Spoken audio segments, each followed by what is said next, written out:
कक्षा 11 चैप्टर 7 क्रमचय एवं संचय। आज हम ये नया चैप्टर स्टार्ट कर रहे हैं। ये जो चैप्टर है गणित का बहुत ही आसान चैप्टर है।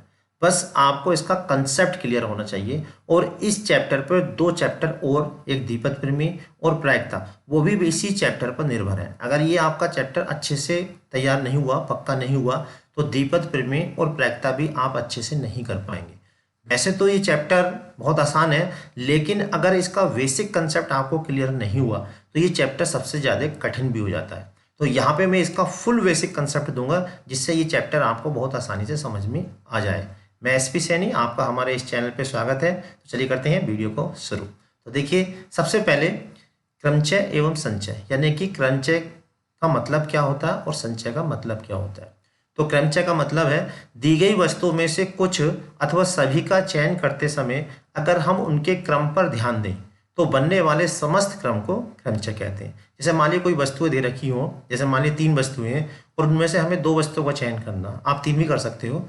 तो 2 वस्तुओं का चयन करने के जितने भी क्रम बनेंगे उन सभी को हम क्रमचय कहेंगे। और अगर हम उनके क्रम पे ध्यान न दें तो जितने समूह बनेंगे उन्हें हम संचय कहेंगे। तो यहाँ समूह और क्रम का क्या मतलब है ये भी हमें क्लियर होना चाहिए। तो इसके लिए मैं एक एग्जाम्पल दूंगा जिसकी सहायता से बड़ी आसानी से समझा जा सकता है। जैसे मान लीजिए हमारे पास 3 किताबें हैं, ठीक है। पीसीएम यानी कि फिजिक्स की है, केमिस्ट्री की है और मैथ की है। अब हमें इसमें 2 किताबों का चयन करना। तो 2 किताबों का चयन, एक तो यह है कि हम इनके क्रम पे ध्यान दें। तो अगर हम इनके क्रम पे ध्यान देंगे तो 2 किताबें इस तरह चयन कर सकते हैं। जैसे मान लीजिए फिजिक्स केमिस्ट्री के लिए तो केमिस्ट्री फिजिक्स की, क्यों? क्योंकि हमने देखिए क्रम पे ध्यान दे दिया। ये पहले फिजिक्स की ली फिर केमिस्ट्री की, दूसरी बार में क्या लिया, पहले केमिस्ट्री की फिर फिजिक्स की, ठीक है। तो क्रम पे हमने ध्यान दे दिया। इसी तरह से अब देखिए केमिस्ट्री और ये मैथ की, या मैथ केमिस्ट्री, क्योंकि हम इससे क्रम पे ध्यान दे रहे हैं। मैथ फिजिक्स या फिजिक्स मैथ, क्योंकि हमने देखिए क्रम पे ध्यान दिया। तो इसके जो कितने क्रम बने, 6 बने। और अगर हम इसके क्रम पे ध्यान न दें, यानी कि हमने कहा भी पहले 2 किताबें ले ली हमने, ठीक है, फिजिक्स केमिस्ट्री की, फिर क्या ले ली, केमिस्ट्री मैथ की ले ली, और फिर मैथ और फिजिक्स की ले ली। इसके क्रम पे ध्यान नहीं दिया हमने, ठीक है। फिजिक्स केमिस्ट्री, केमिस्ट्री फिजिक्स का मतलब एक ही हमने समझा, यानी क्रम पे ध्यान नहीं दिया। तो ये बने समूह। तो समूह जो होते हैं वो हमेशा कम बनते हैं और जो क्रम बनते हैं वो हमेशा ज़्यादा, यानी परमुटेशन क्रमचय जो होगा वो ज़्यादा होगा और संचय यानी कॉम्बिनेशन जो होगा वो कम होगा। अब इसी को देखिए, क्रमचय को अंग्रेजी में हम परमुटेशन बोलते हैं और इसका फर्स्ट वर्ड से डिनोट करते हैं परमुटेशन को, ठीक है। और जो संचय होता है इसे अंग्रेजी में कॉम्बिनेशन बोलते हैं और इसके फर्स्ट वर्ड सी से डिनोट करते हैं। अब इसमें टोटल जो वस्तुएं हैं वो हम लिखते हैं यहाँ पे ऐसे, यानी 3 वस्तुएं, और जितना चयन करते हैं उसको लिखते हैं नीचे, यानी 3 में से 2 का चयन हम इस तरह लिखेंगे 3p2। इसी तरह कॉम्बिनेशन में अगर हमें 3 वस्तुएं हैं और 2 का संचय करना तो इस तरह लिखेंगे, ठीक है। तो इसको और डिटेल से समझने से पहले कुछ और बेसिक कंसेप्ट है जो आपको समझना जरूरी है।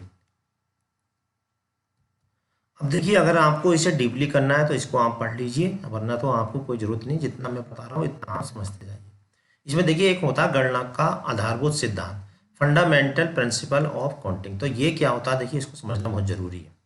अब देखिए यहाँ पे इसे समझने के लिए गणना का मूल सिद्धांत क्या होता है। जैसे मान लीजिए आपके पास, यानी कि मोहन आप हैं, आपके पास 3 पेंटें P1 P2 और P3, ठीक है। और आपके पास 2 शर्टें C1 और S1 और S2। तो अगर 3 पैंटें हैं और 2 शर्टें हैं तो आप कितने प्रकार से पैंट और शर्ट पहन के किसी पार्टी में जा सकते हैं। आपके पास, अपने आप को मान के चलिए आपके पास 3 पैंट हैं और 2 शर्ट हैं, तो आप कितने प्रकार से पार्टी में जा सकते हैं। कैसे जा सकते हैं कि आप पहली पैंट पहने, ठीक है, उसके साथ पहली शर्ट पहन लें, एक प्रकार तो ये हो गया। पैंट आपने वही रखी लेकिन शर्ट चेंज कर दी, तो दूसरा तरीका ये हो गया। अब क्या करा तीसरे नंबर पे, तीसरे नंबर में आपने क्या करा, पैंट दूसरी ली, शर्ट पहली वाली ले ली, एक तरीका ये हो गया। पैंट दूसरी ली, शर्ट दूसरी वाली ले ली, एक तरीका ये हो गया। तीसरा तरीका आप क्या कर सकते हैं, तीसरा तरीका आप कर सकते हैं, तो तीसरा तरीका आप ये भी कर सकते हैं कि आपने तीसरी पैंट ली और शर्ट पहली ले ली, तो एक तरीका ये हो गया। और पैंट तीसरी ली और शर्ट दूसरी ले ली, एक तरीका ये हो गया। तो कुल मिला कितने तरीके हो गए, देखिए यहाँ पे अगर हम काउंट करें तो यहाँ पे जो तरीके हो गए 1 2 3 4 5 6, यानी आपके पास 3 पैंटें हैं और 2 शर्ट हैं, तो आप 6 प्रकार से अपना जो पैंट शर्ट पहन के पार्टी में जा सकते हैं। ठीक है, तो इसी चीज़ को शॉर्ट में हम एक बार देखें, इतना लंबा हम प्रोसेस करेंगे तो काफ़ी लंबा होगा। तो अगर हम इनकी आपस में यहीं पे मल्टीप्लाई कर दें तो भी हमें मालूम चल जाएगा। देखिए पैंटें कितनी हैं आपके पास, 3, और कितनी शर्टें, 2, कुल कितने प्रकार हो गए, यानी 6 प्रकार से आप जो है पैंटें और शर्ट पहन के पार्टी में जा सकते हैं। आप अलग अलग निकालेंगे तब भी देखिए 6 प्रकार है।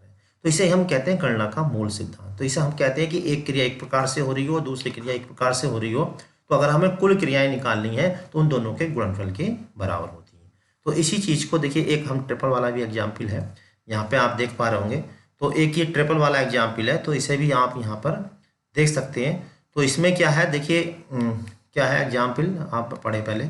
शबनम के पास 2 बस्ते हैं और 3 खाने के डिब्बे तथा 2 पानी की बोतलें हैं। तो इन वस्तुओं को किस प्रकार से ले सकते हैं। अब देखिए कितने प्रकार से ले सकते हैं, तो जैसा कि अभी मैंने आपको समझाया था बिल्कुल वही प्रकार है। तो इसी तरह से आप कर सकते हैं। ये कुल मिलाकर 12 तरीके बनेंगे। कितने, 12 तरीके। तो अगर हम शॉर्टकट में ऐसे भी कर सकते हैं, इनकी गुणा कर लें, 2, 3 और 2, यानी क्या होगा, 2 3 6 दूनी 12, यानी 12 प्रकार से आप कर सकते हैं। और आप इस तरह करके देखोगे अलग अलग, यानी कि आपका बस्ता ये हो गया, फिर आप में क्या हो गया, टिफिन, और यहाँ पे ये बैग हो गया, बस्ता, टिफिन, और तीसरी चीज़ क्या थी, खाने का डिब्बा, अच्छा बॉक्स हो गया। तो आप इस तरह से, ये बॉक्स है, ये हाँ यहाँ नीचे लिखा होगा देखिए यहाँ पे, हाँ B1 B2 बस्ते हैं, और T1 T2 क्या है, टिफिन है, और W1 W2 क्या है, इनका बोतलें हैं। ठीक है, तो आप इस तरह भी करके देखोगे तब भी ये 12 आएंगे।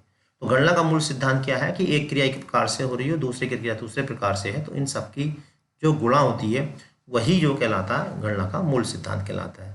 तो इसे हम एक तरह से फॉर्मूले के रूप में ऐसे कर सकते हैं। देखिए अगर एक घटना m प्रकार से हो रही है, दूसरी घटना n प्रकार से हो रही हो, तो कुल जो प्रकार होंगे वो m क्रॉस n होंगे। और अगर 3 आ जाए, जैसे एक क्रिया हो गई m प्रकार से, दूसरी क्रिया हो गई n प्रकार से, तीसरी क्रिया हो गई p प्रकार से, तो तीनों का जो क्रम होगा वो होगा m गुणा n गुणा p होगा। ठीक है, तो इसी चीज़ को हम देख लेते हैं। तो यहाँ पर देख पा रहे हैं, तो इसके जो कुल प्रकार होगा वो कितने हो जाएंगे, m गुणा n गुणा p, यानी कि इन सबके गुणा के बराबर हो जाएंगे। तो यहाँ पे देखिए मैं जो अगला टॉपिक बताने जा रहा हूँ वो बहुत ही इंपॉर्टेंट टॉपिक है और इसी पे बेस क्वेश्चन है। तो इसे हम बोलते हैं डिब्बा विधि या कार्टन मेथड। तो क्या होता है, देखिए डिब्बा विधि या कार्टन मेथड, तो इसको समझने के लिए है तो वही गणना का मूल सिद्धांत ही, लेकिन इसको इस तरीके से करेंगे तो आपको बहुत अच्छे से समझ में आ जाएगा और मजा भी आपको करने में आएगा।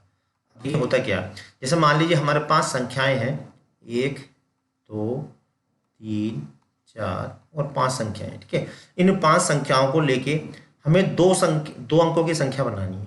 5 संख्याएं कितने अंक की, 2 अंक की संख्या बनानी है। तो कुल कितनी संख्याएं बन सकती हैं। अब देखिए 5 अंक से 2 अंक की संख्या ऐसी बनेगी 12 21 और फिर देखिए 34, इस टाइप की बनेगी। तो कुल कितनी बनेगी, वैसे तो हम ऐसे भी निकाल सकते हैं, लेकिन ऐसे निकालेंगे तो बहुत टाइम लग जाएगा। तो हम इस डिब्बा विधि से, कार्टन मेथड से बड़ी आसानी से निकाल सकते हैं। अब देखिए इसमें 2 केस बनते हैं कि हम जो 2 अंक की संख्या बना रहे हैं उसमें अंक रिपीट हो रहा है या नहीं हो रहा। अंक रिपीट होने का मतलब जैसे 1 हमने 2 बार ले लिया, 2 बार ले लिया। ठीक है, और दूसरी स्थिति है कि अंक रिपीट नहीं करना, यानी कि आपको एक अंक को एक ही बार लिखना है। ठीक है, तो अगर अंक रिपीट नहीं होता, अब जैसे मान लीजिए चलिए हम 3 अंक की बना लें, तो 3 अंक की संख्या हमें बनानी है कितने, 2 अंक की 3 अंक की संख्या बनानी है हमें। कुल कितनी संख्याएं बन सकती हैं, मैंने 3 बॉक्स बना रखे हैं तो 3 के बना लेता हूँ। तो देखिए पहला अंक कहाँ, 5 है। 5 में से पहले 1 2 3 4 5 अंक है, तो पहला कितने प्रकार से अंक ले सकते हैं, 5 तरीके से। अब अगर अंकों का रिपीटेशन नहीं होता, यानी अंक रिपीट नहीं करते हैं, तो चूंकि एक अंक यहाँ पे आ चुका होगा तो अगला अंक आप 4 प्रकार से लेंगे।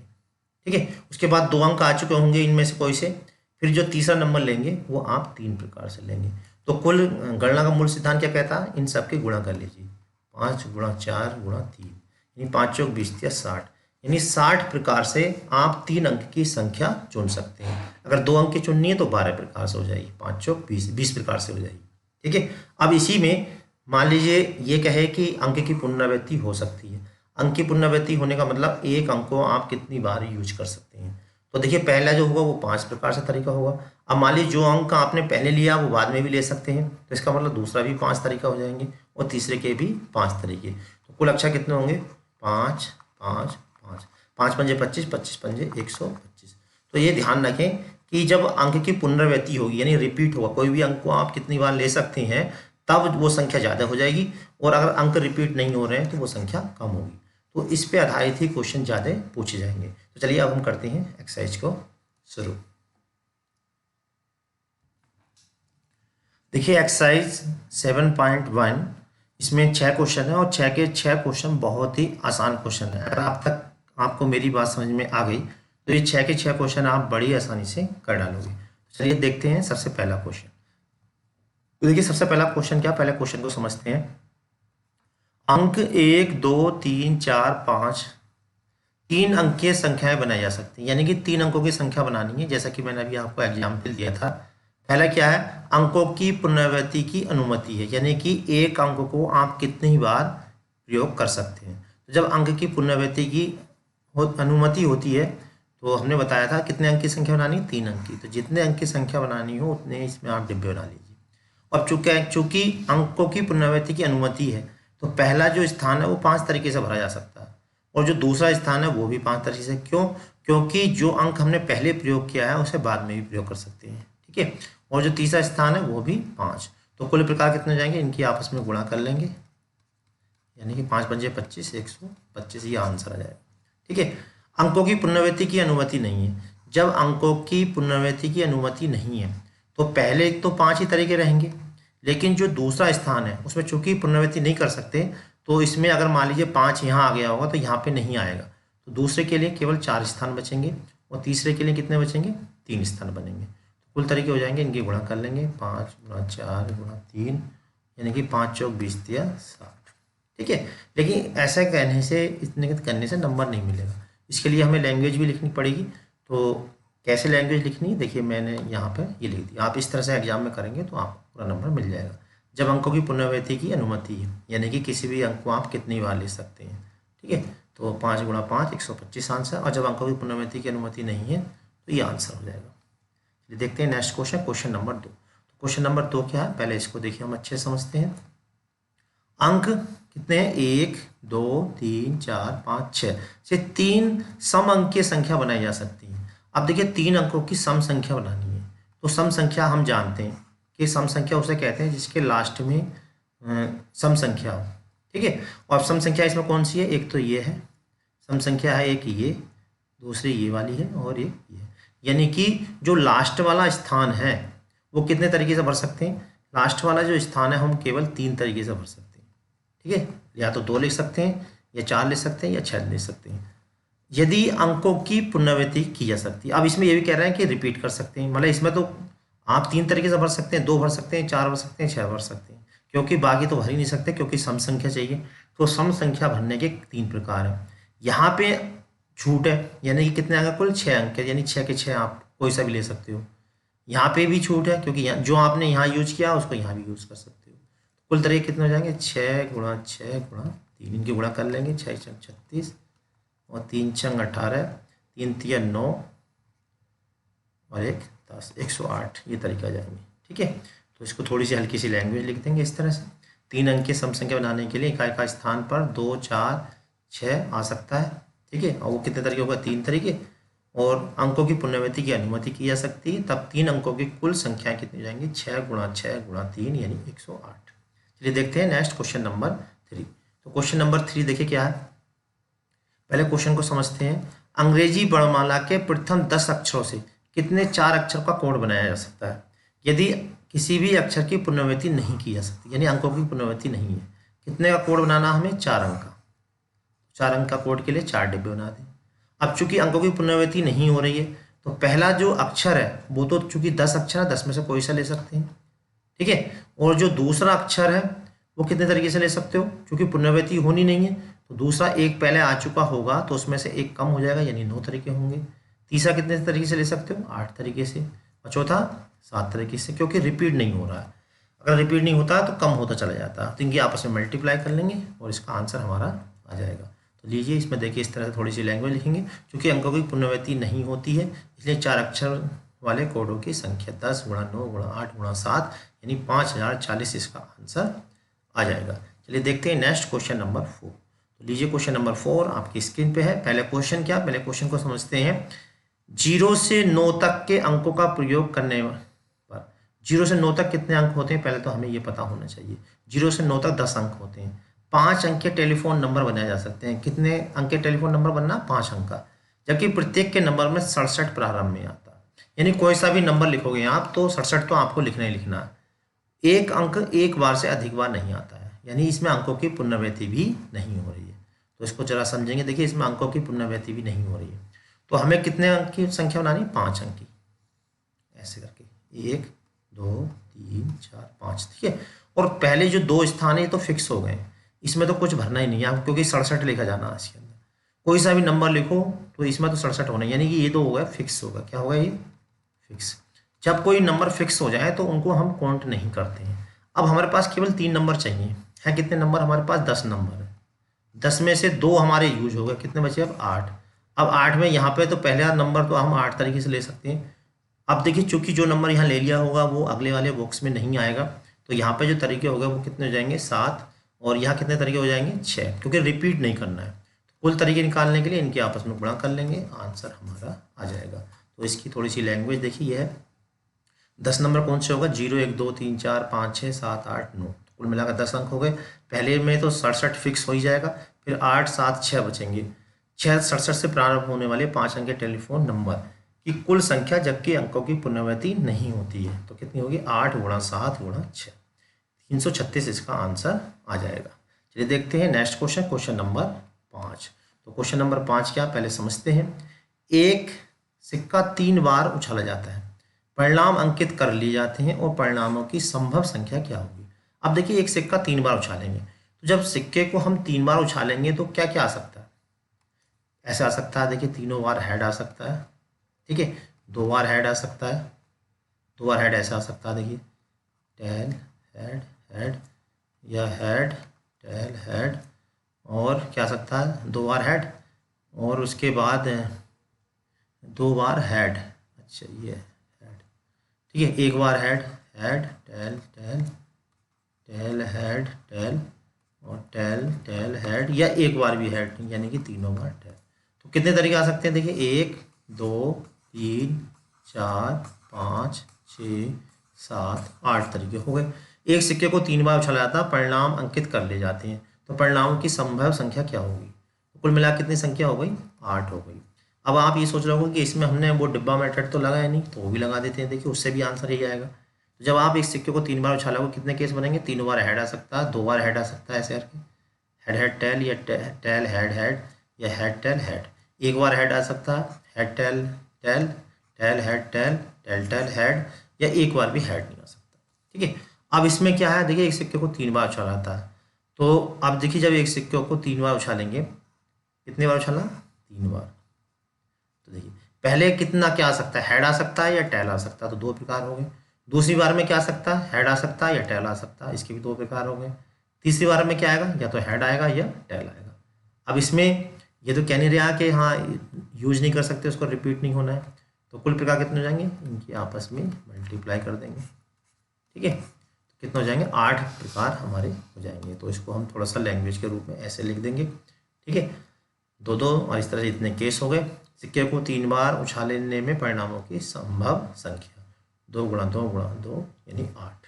वैसे भी 8 बैठ रही है, आप इस तरह भी कर सकते हैं, ठीक है। अब देखिए अंतिम क्वेश्चन, अंतिम क्वेश्चन आपकी स्क्रीन पे। पहले क्वेश्चन को समझेंगे। भिन्न भिन्न रंगों के 5 झंडे दिए हुए हैं, यानी कि भिन्न रंग के 5 झंडे हैं, ठीक है। कैसे, देखिए इस तरह के, एक झंडा मान लीजिए ये है, दूसरा ये है, और तीसरा ये है, और चौथा ये है। 5वां चलिए हम बना देते हैं क्योंकि हमारे पास है नहीं कलर, 5 अरे वाइट, 5वां हमारे पास ये है, 5वां हमारे पास ये झंडा वाइट, ठीक है। अब देखिए 5 विभिन्न रंगों में 5 झंडे दिए हुए, इनमें से कितने भिन्न संकेत बनाए जा सकते हैं यदि प्रत्येक संकेत में 2 झंडों का एक के नीचे दूसरे का प्रयोग से आवश्यकता पड़ती है। यानी कि हम कितने झंडे बना सकते हैं, जबकि प्रत्येक संकेत में हमें 2 झंडे चाहिए। तो पहला संकेत जब हम ये वाला बनाएंगे ऐसे, तो एक तरीका तो ये हो गया। तो पहले वाले जो स्थान है वो तो उसके लिए कितने तरीके हैं। पहली जगह तो आप कितने हमें बनाने, जो संकेत बनेगा वो 2 झंडों का बनेगा, एक झंडा ऊपर रखना और दूसरा झंडा नीचे रखना, यानी 2 का संकेत बनना है। ठीक है, तो जो पहला झंडा वो तो आप 5 में से कोई सा रख सकते हो, यानी उसके जो तरीके हैं वो 5 हैं। अब चूंकि एक झंडा प्रयोग हो चुका होगा, अब उसे आप नीचे नहीं कर सकते, तो दूसरे वाले के लिए कितने झंडे बचेंगे, 1 2 3 4, इसे 4 तरीके से भर सकते हो। तो कुल कितने हो गए, 5 × 4 यानी कि 20 प्रकार से आप इसको कर सकते हैं। ठीक है, क्योंकि पहला झंडे की तो आपके पास 5 चॉइस है, जबकि दूसरा झंडा चुनने के आपके पास चॉइस कितनी हो जाएंगी, 4 चॉइस हो जाएंगे, क्योंकि पहला जो यूज हो गया वो दोबारा नहीं कर सकते, क्योंकि झंडे का जो कलर है हमें क्या करना, अलग अलग रखना है। ठीक है, तो इसको थोड़ा लैंग्वेज के रूप में लिखना चाहें तो आप इस तरह से लिख सकते हैं। कंपटीशन में लैंग्वेज की ज़रूरत नहीं पड़ती है, लेकिन एकेडमिक है तो उसमें लैंग्वेज लिखनी पड़ती है। तो झंडे के ऊपर का स्थान भरने के 5 तरीके हैं, जबकि नीचे के दूसरा स्थान 4 तरीके से भरा जा सकता है। कुल संकेतों की संख्या कितनी हो जाएगी, 5 × 4 यानी 20। तो यहाँ पर देखिए हमने पहली एक्सरसाइज पूरी कर दी है। अगर आपको इसके सॉल्यूशन का PDF चाहिए तो आप हमारे व्हाट्सएप ग्रुप से जुड़ सकते हैं। व्हाट्सएप ग्रुप का लिंक जो हमने डिस्क्रिप्शन बॉक्स में दिया हुआ है। साथ में हम उसमें ऑनलाइन टेस्ट भी लेते हैं, जिससे आपकी प्रैक्टिस बनी रहे। ऑब्जेक्टिव टाइप के क्वेश्चन उसमें देते हैं। TGT PGT की तैयारी जो करने वाले हैं वो भी उस टेस्ट में पार्टिसिपेट कर सकते हैं और अपनी प्रैक्टिस कर सकते हैं। अगर ये आपको हमारा वीडियो पसंद आया हो तो वीडियो को लाइक और चैनल को सब्सक्राइब करना बिल्कुल मत भूलिएगा। अगली वीडियो तक के लिए हमारे चैनल पर बने रहें। तब तक के लिए जय हिंद, जय भारत।